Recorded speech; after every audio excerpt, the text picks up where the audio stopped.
Amém, amados irmãos. Vamos desfrutar da semana 3 do alimento diário, do sábado, né?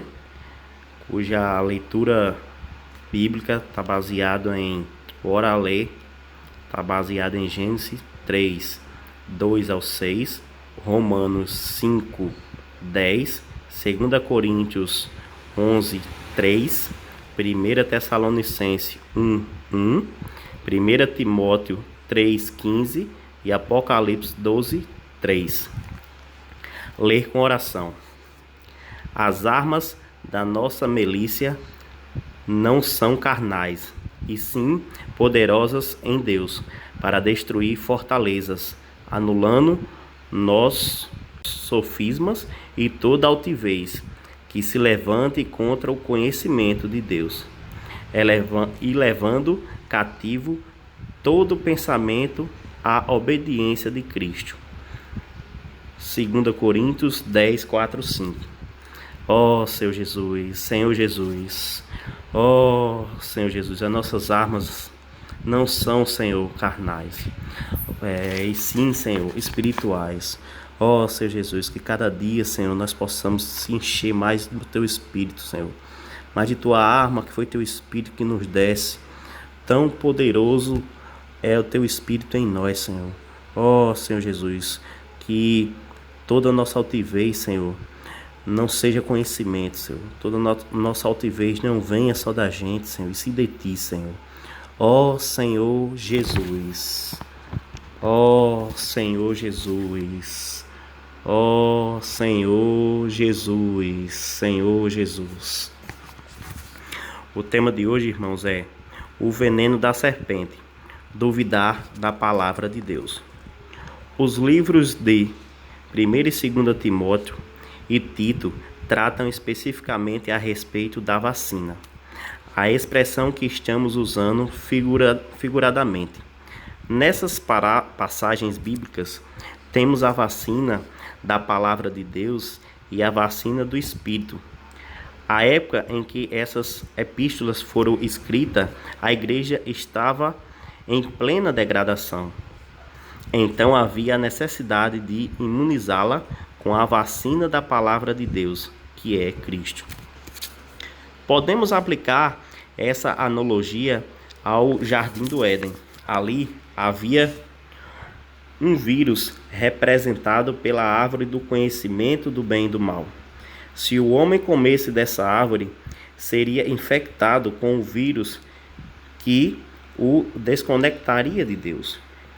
A vacina preventiva seria a árvore da vida. Portanto, comer da árvore da vida significa que, com uma vacina, a vida de Deus entraria no homem e manteria permanentemente conectado com Deus. Então o homem teria a vida eterna, pois até aquele momento ele possuía somente a vida humana. Apesar de estar conectado com Deus mediante a criação, a relação entre Deus e o homem não era uma relação de pai e filho, e sim de criador e criatura. Ao lermos 1 Tessalonicenses, vemos que essa epístola foi destinada à igreja dos Tessalonicenses em Deus Pai. Se Paulo tivesse falado apenas em Deus, seria uma relação entre o Criador e a criatura. Contudo, Deus Pai indica uma conexão por meio da vida divina. O relacionamento, portanto, é de pai e filho. Deus é o Pai e nós, seus filhos. Fomos reconectados com Deus por meio da morte de seu Filho. Em Romanos, vemos que estamos reconciliados com Deus, ou seja, reconectados com Deus. Uma vez reconciliados, seremos salvos por sua vida. Isso é a continuação da vacina em nossa vida para nos tornar mais fortes e imunes aos ataques do inimigo. No Jardim do Éden, apesar da advertência de Deus, houve engano da serpente. Mas a serpente, mais sagaz que todos os animais selváticos que o Senhor Deus tinha feito, disse à mulher: E assim que Deus disse: Não comereis de toda a árvore do jardim. Gênesis 3:1. O engano estava em questionar a palavra de Deus e em colocar dúvida na mente do homem. Por isso precisamos da vacina. Sem a vacina da palavra de Deus, podemos ficar com dúvidas, recebendo às vezes ligações de irmãos que têm dúvidas.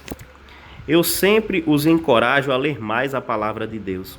Independentemente de nosso tempo de conversão, precisamos ler mais a palavra, tomar a palavra fundamental como uma vacina. A igreja é a coluna e baluarte da verdade. 1 Timóteo 3,15. Não podemos ser abalados por qualquer vento de doutrina. A mulher se abalou por ter dado ouvidos ao inimigo e questionou a palavra de Deus. Curiosamente, o ponto de interrogação tem a forma de uma cobra. Essa é a função da serpente, colocar dúvidas em nossos corações. A serpente questionou a palavra de Deus ao dizer que a mulher não morreria se provasse do fruto da árvore do conhecimento do bem e do mal. Essa foi o bote da serpente. A mulher foi picada pela serpente. O veneno entrou nela. Então, a mulher foi infectada quando deu crédito à palavra da serpente, e não no momento em que comeu do fruto. Ela aceitou aquele pensamento e agiu em conformidade com ele. Comer o fruto foi apenas uma formalidade, uma consequência inevitável. O alvo do inimigo é atacar a nossa mente.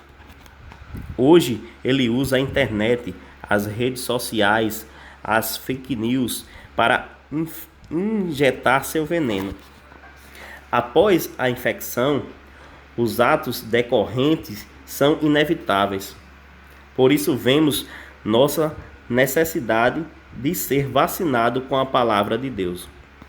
O apóstolo Paulo nos adverte da astúcia da serpente em corromper nossa mente. Em 2 Coríntios 11:3. Mesmo não estando mais no jardim do Éden, o perigo existe. Aquela pequena serpente do capítulo 3 de Gênesis tornou-se um grande dragão vermelho, que está descrito lá em Apocalipse 12:3. Por isso devemos vacinar-nos para não nos apartar da simplicidade e pureza devidas a Cristo. Nossas armas são espirituais, ou seja, a palavra e o Espírito. Tais armas são suficientemente poderosas para destruir as fortalezas que estão em nossa mente e, por fim, aos sofismas, ou seja, aos argumentos falsos. Além disso, essas armas anulam toda altivez, isto é, todo orgulho e toda arrogância contra o conhecimento de Deus presente na palavra. O anticristo é contra o conhecimento de Deus, mas podemos levar cativo todo o pensamento à obediência de Cristo por meio da palavra do Espírito. Por ter sido contaminado no jardim do Éden, o ser humano apartou-se da simplicidade e purezas devidas a Cristo. O homem foi criado para ser simples e obediente. Todavia, o veneno da serpente introduziu na raça humana a incredulidade e a desobediência. Esses são grandes males que afetam o povo de Deus e toda a humanidade. Nós, como igreja, igualmente temos sido infectados por esses males. Mas o Senhor nos tem dado a abundância, a palavra e o Espírito como a vacina contra esse veneno. Ó Senhor Jesus, Que Deus Pai abençoe a sua igreja. Pergunta: quais são os 3 danos causados pelo veneno da serpente mencionado em 2 Coríntios 10, 4 e 5? Ó Senhor Jesus, amados irmãos, a leitura de hoje ela retrata bastante o início da criação lá de Gênesis, mas como isso se torna atual, né? Como o irmão citou, se trocarmos o exemplo da serpente, né, por fake news, por celular, ou até mesmo por diversões qualquer que a gente às vezes tenta fazer para, digamos assim, desopilar, muitos falam. Devemos saber, irmãos, que precisamos sempre encher o nosso espírito e guardar essa simplicidade que Adão e Eva um dia perdeu, e que cada dia mais o ser humano, a humanidade, vem perdendo essa simplicidade devidas a Cristo. Por isso, irmão, que você achou graça na vida da igreja, porque na vida da igreja se acha a simplicidade devidas a Cristo. Então, irmão, precisamos nos voltar ao primeiro amor. Outro ponto interessante, irmãos, é a questão da nossa consciência. Eva, ela não foi contaminada ao provar do fruto, e sim quando ela aceitou a ideia do inimigo. Então, irmãos, que todo pensamento e sofismas que venham querer conturbar nossa mente possa cair por terra, e a gente possa ir diante do Senhor e pedir perdão dia a dia a respeito de tais coisas. Não vamos acumular, irmão, para um partir do pão ou para uma reunião ministerial diferente para pedir perdão a Deus.